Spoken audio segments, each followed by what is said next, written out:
Hi, Rome International Church. I want to do a quick recap of Sunday.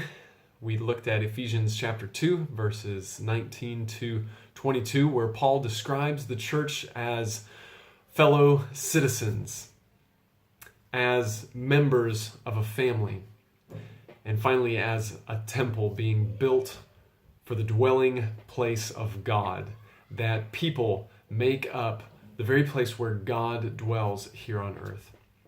That's incredible. He does this by one Spirit alive in each of us who have placed our faith in Jesus. The church is completely different than any other kind of community, club, gathering of people. It's completely different. A supernatural community here on earth where God's presence dwells. That's amazing. As we looked at that, we also talked about some of the implications for us as a church. What does it mean? We said that individuals, you can be a Christian, but individual Christians are meant to be together.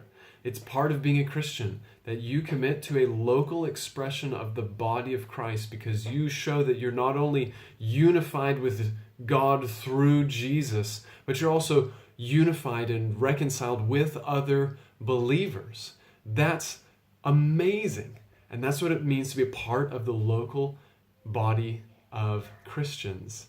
So as we ask the question, what does it mean to be the church? What does it mean to be Rome International Church? One of the things that your pastors, committed to was that we would take ownership for the discipleship of our children on Sunday mornings. Because of risk of harm or damage to property, we need to show you, first and foremost, that we care about the gospel being lived out in front of you through our families. And so we've made a commitment to do that. That means that we're not going to spend our time setting up and making Sunday mornings look really slick and nice at the expense of our children not being discipled. Now, we've invited you to join us in that discipleship if you'd like to help us, not with childcare, but with discipleship. How to disciple children. I guarantee you that as you ask that question and you come alongside us in learning how to disciple children, you too will grow in your understanding of what does it mean to be a Christian. One of the things that I did not mention on Sunday was that we're having a retreat for the church coming up in March 22nd and 23rd. We want you to block 24 hours out, Friday evening up till just after Saturday afternoon. We've invited a speaker. His name's Eugene Brandt from Jackson, Tennessee. He's a good friend of ours. In fact, he is the pastor of Elena and I's home church back in the United States. He's coming to talk more in depth about what does it mean to be a part of the body of Christ? What does it mean biblically? What does it mean lived out? And so I've invited him to come and share with us for about 24 hours what that's going to look like. He's also going to speak the Sunday before that, and so you get a chance to get to know him a little bit.